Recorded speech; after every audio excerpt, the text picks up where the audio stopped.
You're the kind of athlete that does better in practices than you do in competition. Coaches, do you notice any of your players competing differently in practices than they do in games? See, in practices, athletes generally perform better because they're more relaxed and they're able to perform the way that they know that they're capable of. Now, the frustrating part as an athlete is going into a competition when you're under pressure and then all of a sudden your skills disappear and you struggle to get yourself to perform the way you know you're capable of. Now, we've all experienced this before as an athlete and from watching different athletes perform as well. Say you're a pitcher who throws in the bullpen and you have complete control. Then all of a sudden you get into that game situation and you struggle to find that strike zone. What about if you're a setter in volleyball and in practices you give some great sets during the drill, but in a match you just can't seem to control the ball? Or a swimmer who consistently is much faster in practices than they are in their swim meets. And examples can go on and on. Now, hello, my name is Brian McSparron. I'm a mental sports and performance coach, and I work with athletes all across different sports to help them overcome their fears, performance blocks, and slumps to help them perform up to their potential. Now, what I want to talk about today is a real common problem among athletes, which drives coaches, athletes, and parents just absolutely crazy. And that is when you have the skills and practices, but when you get into a competition, your skills just disappear. Now, the logical reason is because in practices, you're relaxed, and in the game, the stress builds up. And that is very true, okay? But it doesn't explain why this is happening and then how to fix it. And really what it all comes down to is your focus.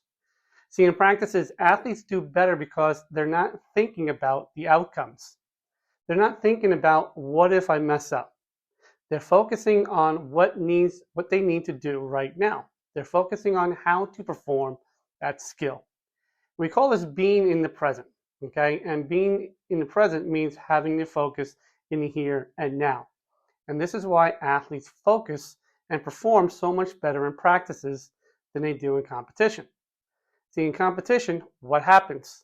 The athletes shift their focus from being in the present, like they are in practices, to shifting their focus into the future. And now they're focusing on outcome goals. Now, outcome goals are those things that the athlete feels that they need to do, okay? And now they're focusing and thinking patterns are related to thoughts like, I have to do this, or I need to do this, or I must do that. Now, these are the expectations that you feel that you must do in order to compete. I have to strike out this player. I need to get a certain time, which then leads to a thought process of what is going to happen if I don't meet my expectations. Now, the problem with this kind of thinking and focus is the athletes get so tight and so nervous that they end up totally falling apart. Now, players and coaches say that you shouldn't have expectations for yourself. Well, this is both yes and no. Expectations, no, we don't want expectations. Goals, yes. Okay? Expectations should be used more as a motivational tool to help you become better in practices. I have to get up early in the morning so I can go do my pitching workouts. Okay? Or I need to make sure that I eat a well-balanced diet. Those are your expectations.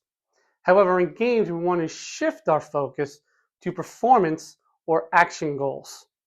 And these are the things that you need to do in order to get the results that you're looking for.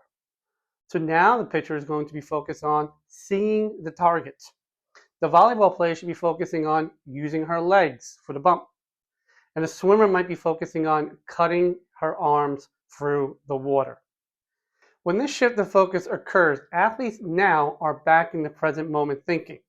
And this will help get you back into performing like you do in practices and showing off your skills in a game.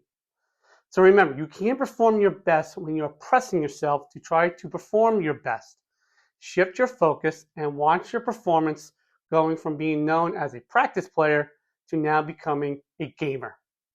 Now, if you found this video to be very helpful, please like and subscribe to stay updated and on any new videos that I produce related to sports performance. Now, in the meantime, post your comments below and tell me what helps you compete as a gamer. And finally, check out some of my links listed below for some free resources to help you master the mental game of sport. Thank you very much, and I'll see you in the next video.